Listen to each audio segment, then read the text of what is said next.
अब तक 3 आत्महत्या हो चुकी, 3 आत्महत्या एक महीने में, जब से उनके नेता मनोज जरांगे पाटिल ने अनशन छोड़ा है और 1 महीने की मोहलत दी है सरकार को, और पूरे महाराष्ट्र में घूम रहे हैं लोगों में जागरूकता करने के लिए।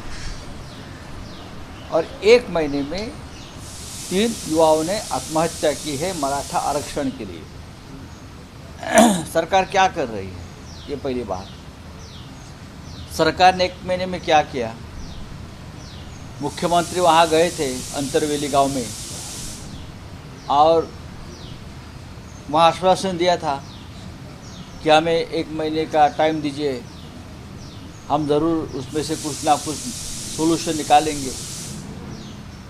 आज मैंने देखा कि हर अखबार में उनकी एडवर्टाइजमेंट है कि हम आरक्षण दे रहे हैं, टिकने वाला आरक्षण दे रहे हैं। अब टिकने वाला आरक्षण देने के लिए आपको कितना समय चाहिए, ये पहली बात। दूसरी बात, आपके ही मंत्रिमंडल में, आपके ही पार्टी में ऐसे लोग हैं जो पूरा माहौल ख़राब कर रहे हैं। दिवाली से पहले क्या महाराष्ट्र में आप दंगे भड़काना चाहते हैं? छगन भुजबल जी का एक अलग राय है, शिंदे गुट के कुछ नेता है जो अपने आप को मराठा समझते हैं, वो भड़काऊ भाषा मनोज जरांगे पाटिल के खिलाफ बोल रहे हैं कि हम वो कुणबी वाला सर्टिफिकेट नहीं लेंगे, हम मराठा है। ये जो बात है, ये जिनको ज़रूरत है, जो आर्थिक दृष्टया फिनेंशियली वीकर सेक्शन है मराठा समाज में, उनके लिए ये मांग हो रही है कि हमको कुणबी सर्टिफिकेट दीजिए फॉर आरक्षण। लेकिन आपने आपको जो बड़े मराठा मानते हैं, उनके पास सब कुछ है, जो दर दिन मर्सिडीज कारों में घूमते हैं, बंगले में रहते हैं, ऐसे कुछ सरकार में लोग बैठे हैं, वो लोगों ने विरोध किया है।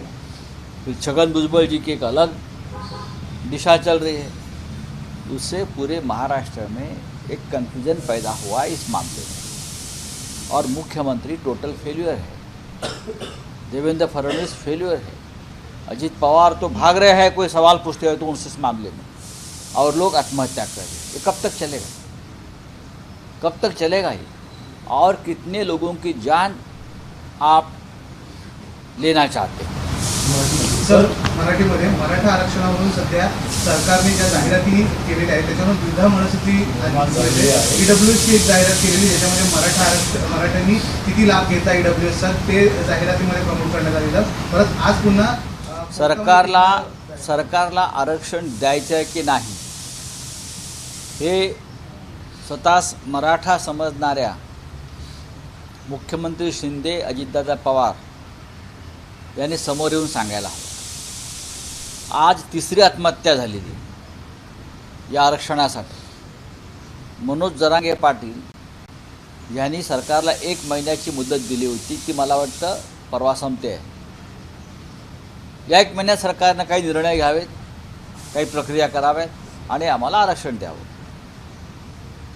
ती मुदत संपते आहे। या 1 महिन्याच्या काळामध्ये 3 गरीब मराठा युवकांनी आत्महत्या केल्या आरक्षणाच्या मुद्द्यावर। सरकारच्या डोळ्याची पापणीही हल्ली नाही, लक्षात घ्या। मग सरकार कशा करता बसलं? मराठा आहात ना तुम्ही बसलेले मुख्यमंत्री, मराठा म्हणून तुम्हाला तिथे बसवलं आहे ना BJPने, मराठ्यांचा चेहरा म्हणून, मराठा मतांसाठी। मग आपण काय करता? ही 3री आत्महत्या आहे आणि मला भीती वाटते हे जर लोण पसरत गेलं तर आणखी लोक आपल्या जीवाचं काही बरं वाईट करून घेतील। आणि सरकार काय करत आहे तर जाहिरातबाजीवरती कोट्यावधी रुपये खर्च करते। आज मी काही जाहिराती पाहिल्या, आम्ही टिकाऊ आरक्षण देऊ, आम्ही हे देऊ, आम्ही हे दिलं आहे, कोणाला कसा लाभ झाला आहे, यासाठी तुम्हाला बसवलेलं नाही आहे जाहिरात। तुमच्या जाहिराती कोणी वाचत नाही आहे, ही तुमची पब्लिसिटी आहे। नरेंद्र मोदी, देवेंद्र फडणवीस, मुख्यमंत्री शिंदे, ही तुमची फोटोबाजी तुमच्याकडे ठेवा। आणि हा मुद्दा वेगळा आहे। परत तुमच्या सरकारमधले काही लोक आहेत, ते वेगळ्याच दिशेने भूमिका घेऊन चालले आहेत। त्याच्यामुळे या राज्यामध्ये दिवाळीच्या आधी वातावरण बिघडू शकते. छगन भुजबळ हुलकावण्यात देत आहेत, लोकांना भडकवत आहेत. शिंदे गटातले काही स्वतःला मराठा समजणारे 96 कोळी असे नेते आहेत, ते लोकांना भडकवत आहेत. आम्ही कुणबी नाही, आम्हाला कुणबी सर्टिफिकेट नको. हां, काँग्रेस पक्षातले काही मराठा नेते आहेत, दिल्लीत केंद्रात मंत्री आहेत, त्यांची एक वेगळी भाषा आहे. मराठा समाजामध्ये या आंदोलनामध्ये ही फूट पाडण्यासाठी सधन मराठ्यांनी ही रणनीती आखली आहे का? हा लढा गरीब मराठ्यांचा आहे, ज्यांच्याकडे शेती नाही आहे, ज्यांची शेती 2 एकराच्या खाली आहे, ज्यांच्याकडे नोकरी नाही आहे, ही नोकरीसाठी संघर्ष करत आहेत. अशा साधारण गरीब आर्थिकदृष्ट्या दुर्बल मराठा समाजासाठी हा लढा मनोज जरांगे पाटील लढत आहेत आणि त्यांना ही अडवण्याचा प्रयत्न सुरू आहे. दुर्दैव आहे.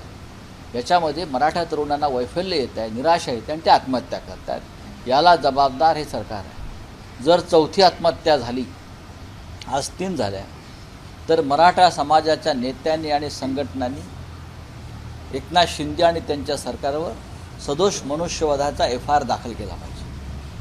मुख्यमंत्री म्हणतात एकनाथ शिंदे दिलेला शब्द पाळतो आणि कुणाला असं आरक्षण देतो. ते दिलेले शब्द जे पाळतात ते भाजपला दिलेला शब्द पाळतात, फूट पाडण्यासंदर्भात, किंवा बिल्डरांना दिलेले शब्द पाळतात. समाजाला दिलेले शब्द ते पाळत नाहीत. त्यांच्या हातात काही नाही. नरेंद्र मोदींबरोबर त्यांचा फोटो आज आहे मराठा आरक्षणासंदर्भात.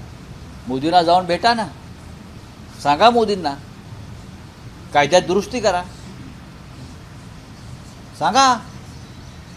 लाडके आहेत ना, मग जा दिल्लीमध्ये बसा, तुम्ही त्यांच्या दारात बसा. मनोज जरांगे पाटलांना घेऊन जा मोदींकडे तुम्ही. देवेंद्र फडणवीस, अजित पवार आणि एकनाथ शिंदे यांनी मनोज जरांगे पाटलांना घेऊन मोदींकडे जावं आणि येताना कायद्यात दुरुस्ती केल्याचं कागद घेऊन यावं. किती बळी घेणार आहात तुम्ही मराठा समाजाच्या तरुणांचे? महाराष्ट्राचे नागरिक आहेत, तरुण मुलं ही महाराष्ट्राचे नागरिक आहेत, ही मराठी मुलं आहेत. जात नंतर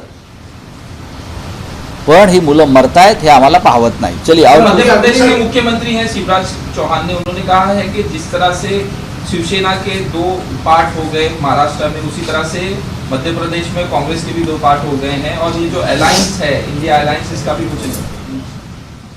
देखिए, शिवराज मामा चौहान है, वो मामा है.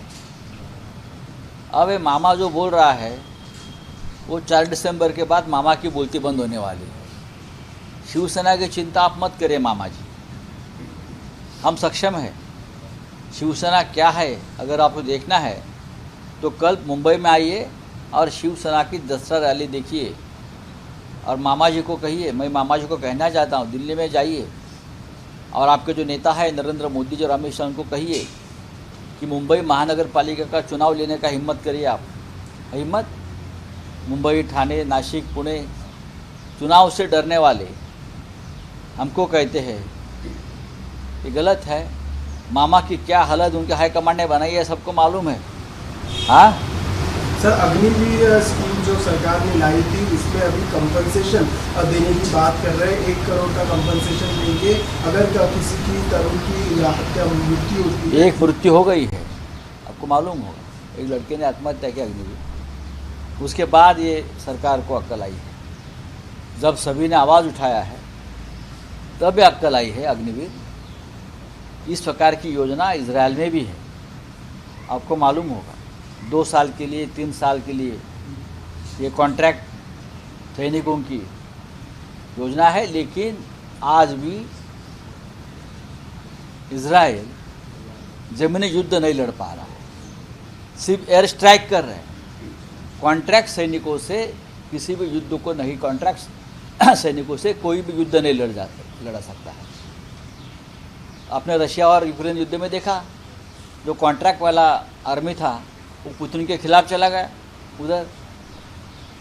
तो ये जो चल रहा है ना, ये चुनाव तक सब चलेगा नाटक. चलिए, थैंक यू. बयान आया कि अजित पवार का फंड मतलब रोक के देवेंद्र फडणवीस कंट्रोल कर रहे हैं अजित पवार को, और देखिए, मुद्दे पर मैं क्या बोलूँ. ठीक है। सर, मतलब उसके इस साथ साथ मालेगांवमध्ये महुआ आपण मुद्रा का जो दावा केस है, करत आहोत. महुआ मुद्रा के केस में अभी पिनाकी मिश्रा जी को ऐड किया है बीजेपी ने। महुआ मुद्रा और पिनाकी मिश्रा इन दोनों का जो बताया इन सारी चीजों में महुआ मुद्रा के केस में, तो उसको आप किस तरह देखना पड़ेगा। ये मुद्दे बहुत लीगल मुद्दे बन गए हैं, टेक्निकल मुद्दे बन गए हैं, मुझे चेक करना सर, पड़ेगा। मल्लिकार्जुन खड़गे का बयान आया कि 5 राज्य में कांग्रेस आ रही है जो चुनाव, और अरविंद केजरीवाल ने भी कहा कि पहले ऑप्शन नहीं था लेकिन अब इंडिया अलायंस ऑप्शन है। क्या किस तरह से देखें? बात ऐसी है, खड़गे साहब ने जो कहा है कि 5 ही राज्यों में कांग्रेस आ रही है, मैं स्वागत करता हूँ। सभी राज्यों में यही माहौल है। मैं दूसरे शब्दों में कहूँगा, ये 5 ही राज्यों में भारतीय जनता पार्टी बुरी तरह से हार रही है और इंडिया जीत रही है। 5 ही राज्यों में, मध्य प्रदेश हो, राजस्थान हो, छत्तीसगढ़ हो, तेलंगाना हो, भाजपा तेलंगाना में तो है ही नहीं। कल वापस किसी की घर वापसी की है तेलंगाना में, मिजोरम में।